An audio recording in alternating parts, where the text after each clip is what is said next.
சீராக்கின் ஞானம் 38ஆம் அதிகாரம். உன் தேவைக்கு ஏற்ப மருத்துவர்களுக்கு உரிய மதிப்பு வழங்கு. ஆண்டவரே அவர்களைப் படைத்தார். உன்னத இறைவனே நலம் அருள்கிறார். மன்னர் அவர்களுக்கு பரிசு வழங்குகிறார். மருத்துவரின் அறிவாற்றல் அவர்களை தலைநிமிர்ந்து நடக்கச் செய்கிறது. பெரியோர்கள் முன்னிலையில் அவர்கள் வியந்து பாராட்டப் பெறுவார்கள். ஆண்டவர் நிலத்திலிருந்து மருந்து வகைகளை படைத்தார். அறிவுத்திறன் கொண்டோர் அவற்றை புறக்கணிப்பதில்லை. மரத்துண்டினால் தண்ணீர் இனிமை பெறவில்லையா?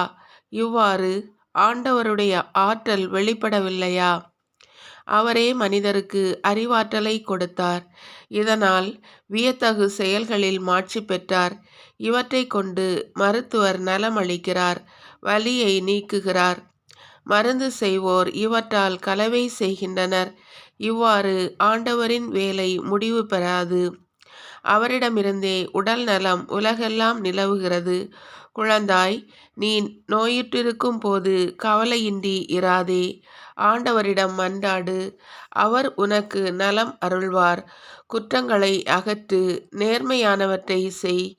எல்லா பாவங்களினின்றும் உன் உள்ளத்தை தூய்மைப்படுத்து. நறுமண பலியையும் நினைவாக செலுத்தப்படும் மாவு படையலையும் ஒப்புக்கொடு. உன்னால் முடியும் அளவுக்கு பலியின் மீது எண்ணெய் ஊற்று.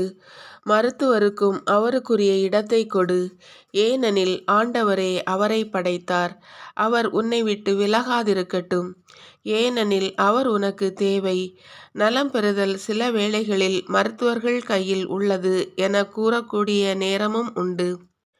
ஏனெனில் வலி நீக்கி நலமாக்கி உயிரை காப்பாற்றும் அருளை தர வேண்டும் என அவர்களும் ஆண்டவரை மன்றாடுவார்கள். தம்மை படைத்தவர் முன்னிலையில் பாவம் செய்வோர் மருத்துவரின் கைகளில் விழட்டும். குழந்தாய், இறந்தவர்களுக்காக கண்ணீர் சிந்து. பெருந்துன்பங்களில் உழல்வோர் போல புலம்பத் தொடங்கு. இறந்தோருடைய உடலை தகுந்த முறையில் மூடிவை. அவர்களுடைய அடக்கத்திற்கு செல்ல தவறாதே. மனம் வெதும்பி அழு, உணர்வு பொங்க புலம்பு. இழிவு பேச்சை தவிர்க்கும் பொருட்டு இறந்தவருடைய தகுதிக்கு ஏற்ப ஒரு நாளோ 2 நாளோ துயரம் கொண்டாடு. பின்பு துன்பத்தில் ஆறுதல் பெறு. துன்பம் சாவை வருவிக்கிறது.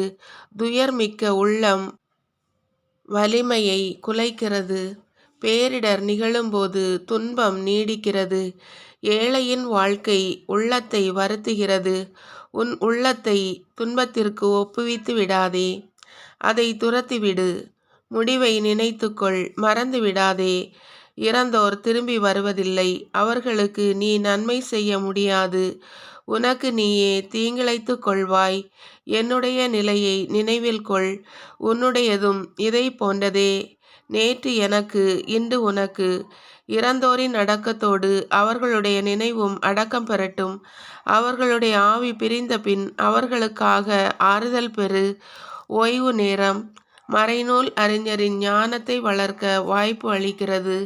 குறைவான செயல்பாடு உள்ளோரே ஞானத்தில் வளர்வர். கலப்பையை பிடிக்கிறவர், தாற்றுக்கோலின் பிடியில் பெருமை கொள்கிறவர், எருதுகளை ஓட்டி அவற்றின் வேலைகளில் மூழ்கி இருக்கிறவர் இளங்காளைகளை பற்றியே பேசிக் கொண்டிருக்கின்றனர். எவ்வாறு ஞானத்தில் வளர்வர்? அவர்கள் உழுசால் ஓட்டுவதில் தங்கள் உள்ளத்தை செலுத்துகிறார்கள். இளம் பசுக்களுக்கு தீனி வைப்பதில் விழிப்பாய் இருக்கிறார்கள். இவர்களைப் போலவே எல்லா தொழிலாளரும் கைவினைஞரும் இரவு பகலாக வேலை செய்கின்றனர். செதுக்கிய முத்திரைகளை உருவாக்குவோர் வகை வகையான மாதிரிகளை உருவாக்குவதில் ஊக்கம் கொண்டிருக்கின்றனர். உயிரோட்டமுள்ள உருவங்களை படைப்பதில் மனத்தை செலுத்துவோர் தங்கள் வேலையை முடிப்பதில் விழிப்பாய் இருக்கின்றனர். இவர்களைப் போலவே பட்டறை அருகில் அமர்ந்திருக்கும் கொல்லர்கள் இரும்பு வேலையில் குறியாய் இருக்கிறார்கள்.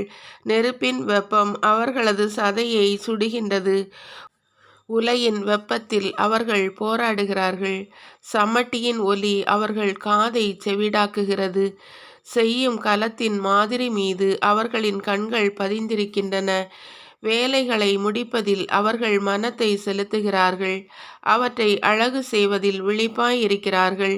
இவர்களைப் போலவே வேலையில் அமர்ந்திருக்கும் குயவர்கள் தங்கள் கால்களால் சக்கரத்தை சுழற்றுகிறார்கள்.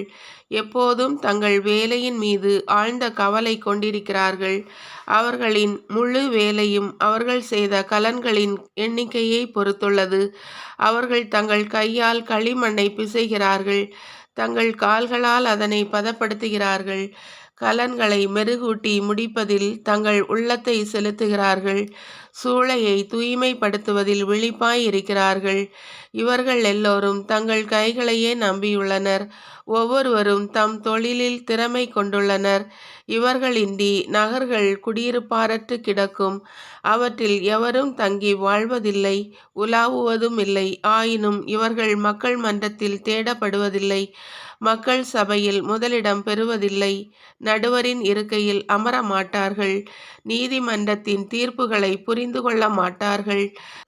நற்பயிற்சியையோ தீர்ப்பையோ அவர்களால் விளக்கிக் கூற இயலாது. உவமைகளைக் கொண்டு பேசுவதை காண முடியாது. ஆனால் படைப்பின் அமைப்பை பேணிக் காப்பாற்றுகிறார்கள். அவர்களது வேண்டுதல் அவர்களது தொழிலை பற்றியே இருக்கும்.